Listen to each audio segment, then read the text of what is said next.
வணக்க மக்களே, welcome back to நேற்று இன்று நாளை. இன்னைக்கு நம்ம வீடியோல நிறைய பேருக்கு பிடிச்ச உருளைக்கிழங்க கொஞ்சம் டிஃப்ரெண்டா பொடி வறுவல் ஸ்டைல்ல பண்ண போறோம். இந்த உருளைக்கிழங்கு கறிக்கு பாத்தீங்கன்னா வெங்காயம் பூண்டு எதுவுமே தேவையில்லைங்க.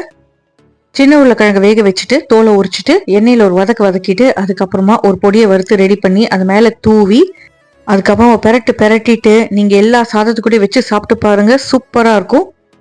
உருளைக்கிழங்குனாலே பொதுவாக எல்லாருக்கும் ரொம்ப பிடிக்கும், ரொம்ப ஸ்பெஷலான ஒரு காய். அதுவும் இந்த மாதிரி பண்ணி கொடுத்து பாருங்க, எல்லாரும் விரும்பி சாப்பிடுவாங்க, செம்ம டேஸ்டியா இருக்கும். இந்த உருளைக்கிழங்கு பொடி வறுவல் எப்படி பண்ணங்கிறத பார்க்கறதுக்கு முன்னாடி நம்ம சேனலுக்கு நீங்கள் ஃபர்ஸ்ட் டைமாக வரீங்கன்னா மறக்காம சப்ஸ்கிரைப் பண்ணுங்க. முதல் ஸ்டெப்பாக பார்த்தீங்கன்னா நம்ம உருளைக்கிழங்கு நல்லா அலம்பிட்டு வேக வச்சு எடுத்துக்க போகிறோம்.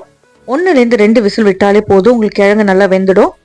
நான் சின்ன உருளைக்கிழங்கு கொஞ்சம் தான் இருந்ததுங்கிறதுனால 2 பெரிய உருளைக்கிழங்கு இதோட மிக்ஸ் பண்ணிக்கிட்டேன்.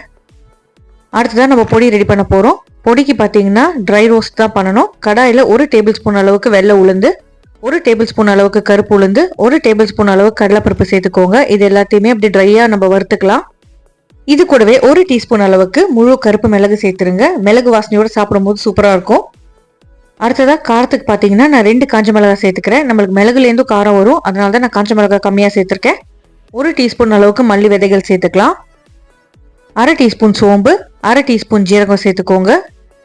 பருப்பெல்லாம் நல்லா பொன்னிறமாக மாறுற வரைக்கும் இதே மாதிரி நீங்கள் வறுத்துட்டே இருந்தீங்கன்னா ஈவனாக ரோஸ்ட் ஆகும். பருப்பு பொன்னிறமாக மாறினதுக்கு அப்புறமா 1/2 டீஸ்பூன் அளவுக்கு வெள்ளை எள்ளு சேர்த்துக்கலாம். எள்ளு பார்த்தீங்கன்னா ஃபியூ செகண்ட்ஸில் படப்படன்னு வெடிக்க ஆரம்பிச்சிடும். அந்த மாதிரி ஆனதுக்கு அப்புறமா அடுப்பை ஆஃப் பண்ணிட்டு இந்த மிக்சரை ஆற விட்டுருங்க.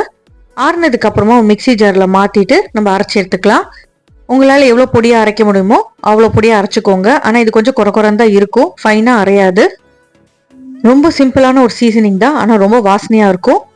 அரைச்சி இந்த பொடி கூட 1/2 டீஸ்பூன் அளவுக்கு சாம்பார் பொடி, 1/2 டீஸ்பூன் அளவுக்கு பெருங்காய பொடி சேர்த்துட்டு மறுபடியும் ஒரு தடவை பல்ஸ் பண்ணிக்கலாம். பல்ஸ் பண்ணுறது பார்த்தீங்கன்னா வெறும் மிக்ஸ் பண்ணுறதுக்கு மட்டும்தான்.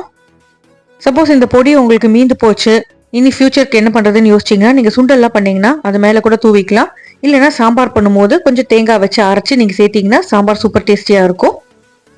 காய்க்கு பார்த்தீங்கன்னா கடாயில் 1லேருந்து 2 டேபிள் ஸ்பூன் அளவுக்கு எண்ணெய் சேர்த்துக்கலாம். எண்ணெய் சூடானதுக்கு அப்புறமா இதுலேயே ஒரு 1/2 டீஸ்பூன் அளவுக்கு கடுகு சேர்த்துக்கோங்க.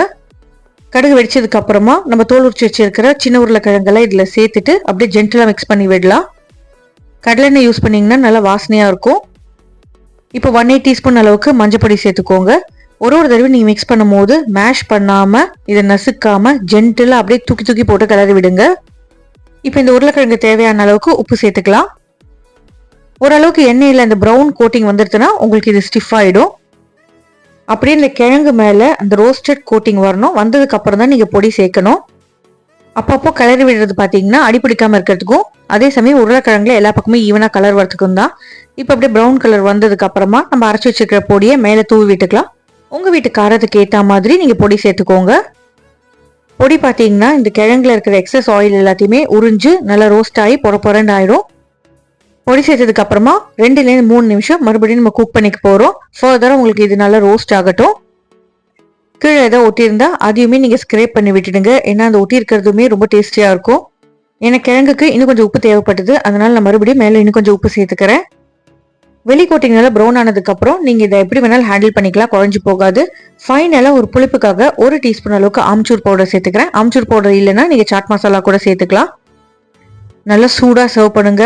ரசம் சாதம், தயிர் சாதம், சாம்பார் சாதம் எல்லா வெரைட்டி ரைஸ் கூடயும் சூப்பராக ஒத்து போகும்.